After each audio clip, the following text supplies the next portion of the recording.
I say we start off with Israel and Palestine. I mean, this literally just happened.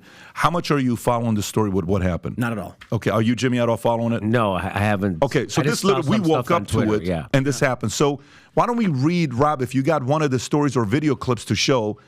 Israel says it's at war after surprise attack from Gaza. Netanyahu even said we're at war. Did you say last week Hamas attacked Israel, 200 Israelis? Hamas is claiming that last week alone 200 Palestinians were killed, and this is one of their payback attacks.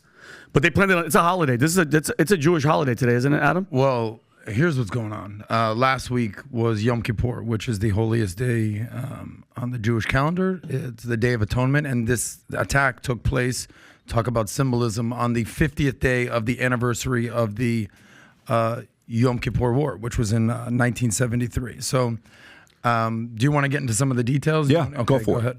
Well, coinciding sort of with all this, I don't know how closely you guys pay attention to Israeli politics. It's not exactly I wake up and read Israeli politics, but I was just there. I took my mom for her first time in 30 years, and she lived on a kibbutz back in the day. I went for a wedding, and you saw the protests that were going on against Bibi Netanyahu, okay, Benjamin Netanyahu, who was the longest standing prime minister in Israeli history. I think this is his 16th year, his 5th term. It started in early 2000s or late 90s, early 2000s. He's been around forever. But the whole premise with him right now is he's sort of he runs the Likud party, sort of the Trump of Israel, basically. He's sort of the right wing there. And he's been, accusations of fraud and embezzlement and what have you.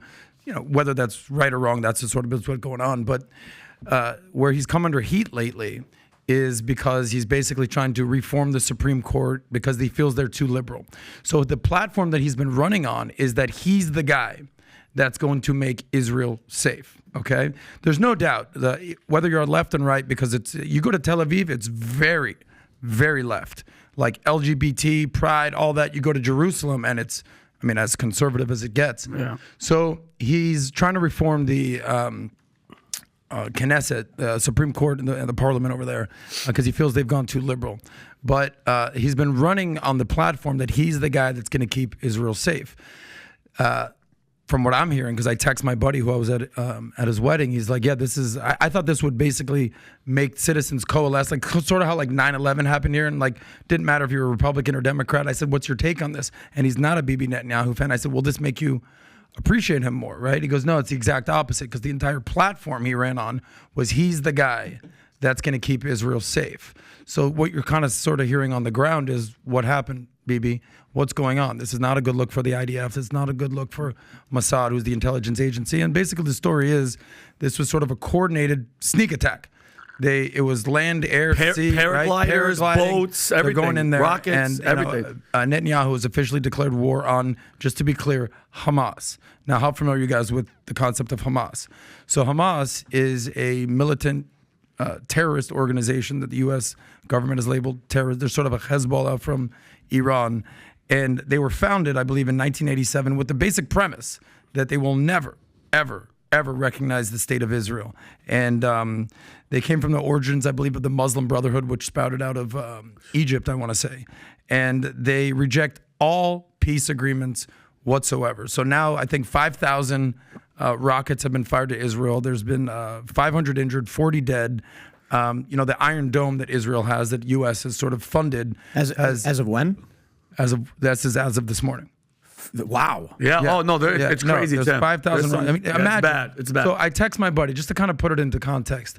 I text my buddy. I said, "How you doing over there?" He goes, "I woke up to the sounds of sirens, bombs, destruction." I go, "How you doing?" He goes, "You know what?" And this is sort of like Israeli satire. Yeah. He goes, I had a taco party planned for today. Hamas ruined my freaking taco party. That's the line, man. Taco party. It's like, how are you going to ruin my party? But so funny. The bigger thing that I think that we should understand here, as far as Israel goes and U.S. goes, because if you're in the United States, you're like, all right, how does this affect me? What Bibi Netanyahu has done is sort of recognize, I'm never going to make peace with these guys. It started with the Oslo Accords with Yitzhak Rabin and Yasser Arafat under Clinton in '93, and they've been trying to make peace with these guys forever. Hamas does not want peace. And you might be saying, well, who's Hamas? Are they the government? Well, actually, they have a majority of parliament. It'd be like literally the equivalent of, in the United States, KKK had more than 50% representation in Congress, which is insane to me. So the president, Mahmoud Abbas, he runs the Palestinian National Authority. But what Bibi has done, and this is ultimately my point, is he said, look, I'm not going to make friends with the 1% over here. What I'm going to do is open up diplomatic and peace relationships with the rest of the Middle East. And that's been his entire agenda. So they've had long-standing peace agreements with Egypt, with Jordan, which are their bordering neighbors. But since the Abraham Accords, which was under Trump in 2020, when he moved the embassy exactly to Jerusalem, they've made peace with the UAE, with Bahrain, Morocco, Sudan, and now in the middle of all this, I don't know if you saw that story, Wall Street Journal, Saudi Arabia is in the final innings of coming to a peace agreement with Israel. Saudi, wow. Yeah. Okay, and Saudi has said they quote unquote are willing to raise the oil output to basically appease the Biden administration to get this deal done. Like Saudi wants to get this done. Why? Because they want security, they want weapons, they want intelligence. Israel, love them or hate them, whatever you want to say to them, they have the right to defend themselves. That's the whole thing. But when you talk about the Mossad and the IDF, when you talk about intelligence, talk about tech, you have this small little startup country that was since 1948 and is an economic miracle. And they're the ones that now the rest of the Middle East is saying, why would we want to befriend Palestinians and we should make peace with Israel? So the bottom line is, I thought this would sort of help Bibi, but this might end up hurting him. And how it affects the United States are all these peace agreements, specifically with Saudi Arabia. Jimmy, how should the U.S. react to this? How should Biden, how should the President of the United States react to this? I'm not an expert on Palestine-Israel relations. I don't know how I don't think it's ever going to be resolved. I don't see, at first I thought a one-state solution was the best thing, but that's never, and then I thought just two-state. And so I really am not the guy to talk to about this. But I do know that Israel has been bombing Syria. And no one gives a shit. And so they're just allowed to do whatever they want. I know they have a nuke. And so, but it's good to hear that Saudi Arabia and that they're starting to make peace. I don't understand why the other Arab countries, and I need it explained to me, why they don't do something about Palestine and why, in the Gaza Strip. Where is their responsibility to this? And I'm no Israeli-Palestinian expert, but I've been there a bunch, and I know people, and I have friends, and this is Israel is the only democracy in the Middle East. It's not even close. And so you ask, who are your allies? PBD is coming out with a book called Choose Your Enemies Wisely.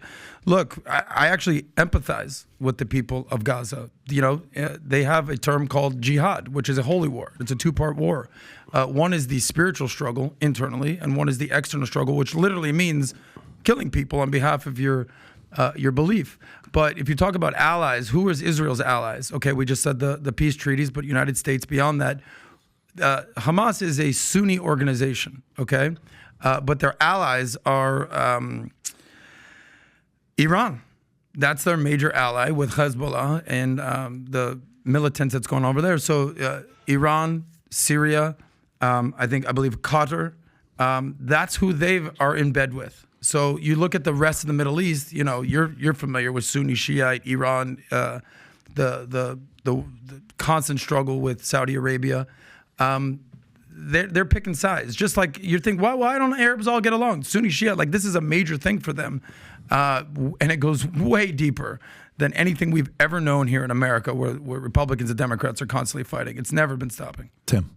I think the challenge for me, obviously, is I'm not hyper-focused on Israel-Palestine. I think correct. Everyone's saying the same thing. But the bigger picture, going back 10 years or so, I remember when I think they did, what was it called, Protective Edge? I'm not sure what the campaign was, where it was described as many people on the anti-war left as mowing the lawn I think it's a phrase attributed with what Israel does. Every few years, they go to war. Yeah, it was 2014. There you go. So they call that the Gaza War in 2014. Protective edge, that's right.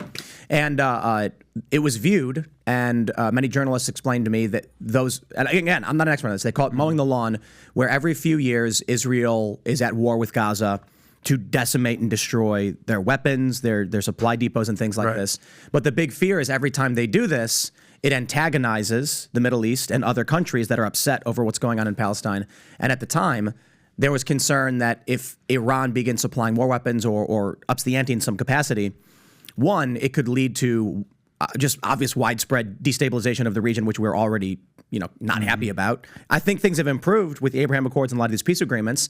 My fear is this could seek to destabilize that problem. But the bigger issue I see now, especially with Ukraine and Taiwan, is we can't handle any more conflict escalating to this point. And this may be occurring because the U.S. is entering a new quagmire. For what reason? It's not been justified. I have no idea. What, Gazprom, gas monopolies, cutting off Russia from the Black Sea because we want to control the price of gas or something like this. Then you've got, as we're hyper-focused in Eastern Europe, China's flying, what do they call it, sorties or whatever, over Taiwan's air defense zone. And so I'm just sitting back like either the media is just screaming in my face at the top of their lungs to scare me, or we are experiencing way too much international conflict and destabilization. And considering the politics of the United States and what's happening internationally with, the civil conflict in the West with what they call the far right across Europe as well as the United States, people are calling it Civil War and World War III all bottled up into one. The last thing I need to do is wake up after this beautiful Friday night party with war is breaking out now in the Middle East. Yeah. Well, I think, Tim, you make up a great point. This is the definition of whack-a-mole. You're focusing on Ukraine. What are we doing with China and Taiwan? Look, the war going on in Israel. So it begs the question, what is America's role in all this? Are we the world's police? Do we get involved? Do we get involved in proxy wars? It's problematic. So if you like this clip and you want to watch another one, click right here. And if you want to watch the entire podcast, click right here.